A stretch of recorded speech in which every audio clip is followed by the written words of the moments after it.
राहुल और स्नेहा की कहानी एक साधारण मुलाकात से शुरू हुई थी। दोनों की मुलाकात कॉलेज के दिनों में हुई थी। राहुल एक साधारण परिवार से था, मगर सपनों से भरा हुआ। स्नेहा एक समझदार और खुश मिजाज लड़की थी, जिसकी बातें किसी का भी दिल जीत सकती थीं।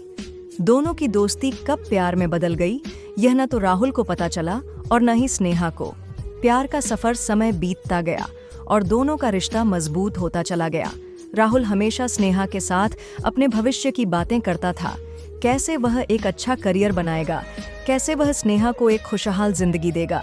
स्नेहा उसकी हर बात को मुस्कुराकर सुनती थी। एक दिन राहुल ने स्नेहा से पूछा, तुमने कभी सोचा है हम आगे चलकर कैसे रहेंगे? स्नेहा हल्की मुस्कान के साथ बोली, राहुल, बस तुम साथ रहना, बाकी सब मैं संभाल लूंगी। राहुल को यह सुनकर बहुत खुशी हुई। उसे लगा कि स्नेहा उसकी आत्मा का ही हिस्सा है, मगर उसे क्या पता था कि एक दिन स्नेहा उसे बिना कुछ कहे छोड़कर चली जाएगी।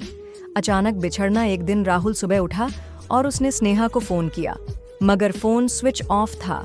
उसने मैसेज किए, मगर कोई जवाब नहीं आया। वह घबराकर उसके घर गया, मगर वहां ताला लगा था। पड़ोसियों से पूछा तो पता चला कि स्नेहा और उसका परिवार अचानक कहीं चले गए हैं। राहुल को कुछ समझ नहीं आ रहा था। उसे विश्वास ही नहीं हो रहा था कि जो लड़की कल तक उसके साथ थी, वह बिना कुछ कहे उसे छोड़कर चली गई। उसके दिल में हजारों सवाल थे। क्या उसने कोई गलती कर दी?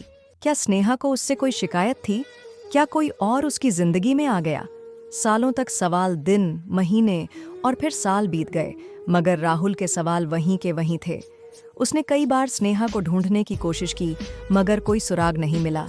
समय के साथ राहुल ने अपनी जिंदगी को संभाल लिया, मगर उसके मन में हमेशा एक खालीपन बना रहा।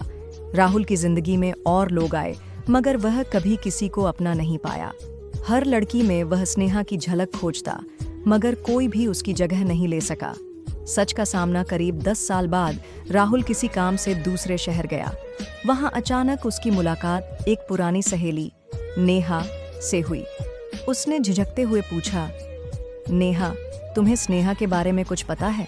नेहा थोड़ी देर चुप रही, फिर धीरे से बोली, राहुल, स्नेहा ने तुम्हें कभी नहीं बताया, मगर उसकी शादी बचपन में ही तय हो गई थी।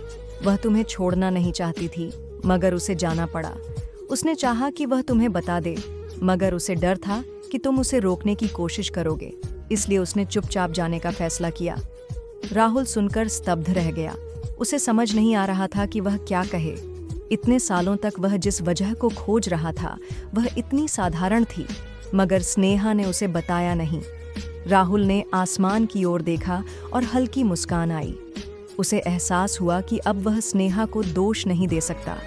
शायद प्यार में हर जवाब जरूरी नहीं होता। कभी कभी कुछ सवाल अनसुलझे रहकर भी खूबसूरत होते हैं।